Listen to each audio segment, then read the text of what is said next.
Welcome to The Explainer.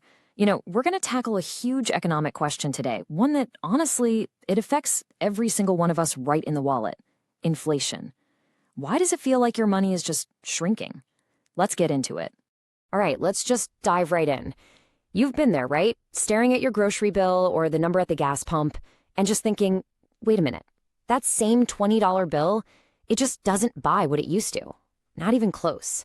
So what is going on here? Well, there's a name for that feeling, and it's called inflation. And look, while economists can make it sound super complicated, one of the main reasons behind it is actually pretty straightforward. It boils down to this. You've got more money floating around in an economy than the actual amount of stuff that economy is producing. Okay, to really wrap our heads around this, let's just strip away all the complicated financial stuff for a second. Let's imagine a super simple economy. We're going to call it the banana economy. So picture this world. In our little economy, there are only two things that matter. On one side, you've got all the money that exists, and on the other side, all the stuff you can buy with it. Okay, first up, the money. Let's just say the total amount of money in this entire economy is exactly $100. That's it. Not a penny more, not a penny less. And then what can you buy? Well, the only thing for sale is bananas. And wouldn't you know it, there are exactly 100 bananas produced and ready to be sold. So you can see where this is going, right? Simple math. You've got $100 chasing 100 bananas. The price for each banana is naturally going to be $1. Everything is perfectly balanced. Prices are nice and stable. Okay, but now let's shake things up a bit. Imagine the government or the central bank decides to increase the money supply by 10%. Poof! Suddenly, there are $110 floating around in our banana economy. But here's the problem. The banana farmers, they can't just magically make more bananas appear. Even with all this new money in the system, they can only boost their production by, say, 5%. So now we've got 105 bananas. And this is the light bulb moment. This is the whole concept in a nutshell. You've got more money, $110, chasing only slightly more stuff, 105 bananas. So what has to happen? The price has no choice but to go up. And that price increase, that's inflation. Our little banana example, it's not just some silly exercise. It's actually a super simplified version of a real formal economic idea that's been around for a very long time. Let's take a closer look. So economists have a name for this relationship. It's called the quantity theory of money. And this isn't a new idea. It was developed over centuries by thinkers like David Hume and later nailed down by the American economist Irving Fisher. The core idea is that money is just like anything else. Its value is all about supply and demand. And this whole theory gets packed into a famous formula, MV equals PT. I know, looks a little intimidating, but trust me, it's just our banana economy with some fancy letters. M is the money supply. That's our $100. T is the total volume of transactions. That's our 100 bananas. P is the average price level. But there's a new piece here, and it's really important. V, the velocity of money. Just think of that as how fast people are spending their cash. Is it changing hands like crazy, or are people hoarding it? The theory basically says that if you crank up M, the money supply, but T, the amount of stuff to buy, doesn't really change, then P, the prices, have to go up to keep the whole equation in balance. But, as with most things in economics, the real world is a whole lot messier than our simple banana economy. The relationship isn't always one-to-one, and there are some really important wrinkles to consider.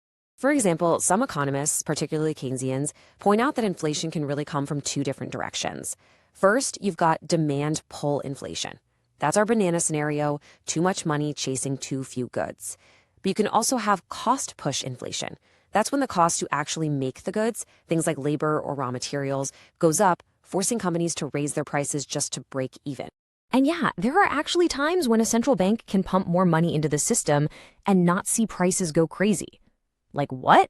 Well, what if the economy is growing just as fast as the money supply? Then things can stay pretty stable. Or what if people get nervous and just start saving all that new money instead of spending it? That velocity of money we talked about drops, and it doesn't really push prices up. This is especially true when an economy is in a really deep recession and has a lot of room to grow before it starts overheating. So what happens when this theory gets slammed into a massive real-world stress test? Well, guess what? We all just lived through a perfect example, the economic response to the COVID-19 pandemic. So let's just rewind the clock. It's March 2020. and the global economy basically just stops. To prevent a complete meltdown, the U.S. Federal Reserve steps in with absolutely massive action. Now, fast forward just 2 years to June 2022. What happens? Inflation hits 9.1%, a high the country hadn't seen in 40 years. I mean, just look at this chart. It's absolutely stunning. This is the M1 money supply, basically the most easily accessible cash in the economy. It goes from about $4 trillion in early 2020 to a peak of over $20 trillion.